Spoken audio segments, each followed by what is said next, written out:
अस्सलाम वालेकुम दोस्तों, क्या हाल है। कहीं से भी आपको मोटिवेशन मिले ज़रूर लें। मेरा ख़ुद का प्लान है हेयर ट्रांसप्लांट का। तो ये मेरे कोलीग हैं जिन्होंने हेयर ट्रांसप्लांट करवाया इस्लामाबाद से ही। और मतलब बिल्कुल नेचुरल लुक है।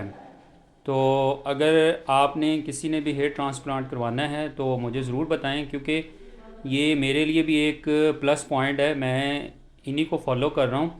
तो ये तकरीबन इनको 3 से 4 दिन हुए हैं। और इसके अंदर ये होता है, थोड़ा सा प्रॉब्लम ये होता है कि आपको 15-20 दिन जो है ना वो केयर करनी पड़ती है। और उसके अंदर आपको सीधा लेटना पड़ता है, मेडिसिन जो है ना वो प्रॉपरली खानी पड़ती है। तो बस थोड़ी सी प्रिकॉशन होती हैं। तो ये है कि अगर आपका प्लान हो हेयर ट्रांसप्लांट का, मेरा ख़ुद का भी है इंशाल्लाह, तो ज़रूर आप मेरे साथ रब्ता करें। और ये ब्लू एरिया में डॉक्टर साहब बैठते हैं। और आई थिंक मैं तो हाईली रिकमेंडेड करूँगा। तो आप ये देखें, इनका जो फ्रंट फेस है ये इन्होंने लाइन यहाँ से बनाई है। तो ये देखें, ये फ्रंट लाइन है।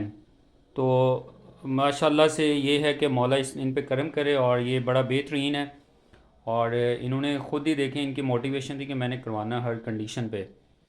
तो यहाँ पे पैसे मैटर नहीं करते, ये मैटर करता है कि आप अपनी हेल्थ के साथ कितना कॉन्शियस हैं। तो आप मुझे भी बताएं, जिसने हेयर ट्रांसप्लांट करवाना है, आपकी जितनी भी एज है, और फिर इंशाल्लाह इस पे वर्किंग करेंगे। तो आप कमेंट में भी बता सकते हैं जिन्होंने हेयर ट्रांसप्लांट करवाया हुआ है कि इसके क्या साइड इफ़ेक्ट्स आपको मिले हैं, या इसका कोई भी साइड इफ़ेक्ट नहीं है। तो मैं भी आपको, जो अगर इसका कोई साइड इफ़ेक्ट होगा तो मैं ज़रूर आपके साथ शेयर करूँगा।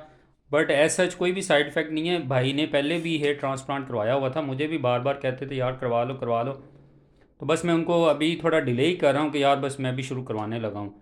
तो अगर कोई कमेंट हुआ तो आप मुझे मैसेज कर दें, और बाकी इनके रिलेटेड मैं जो भी इन्फो होगी वो आपको दे दूँगा।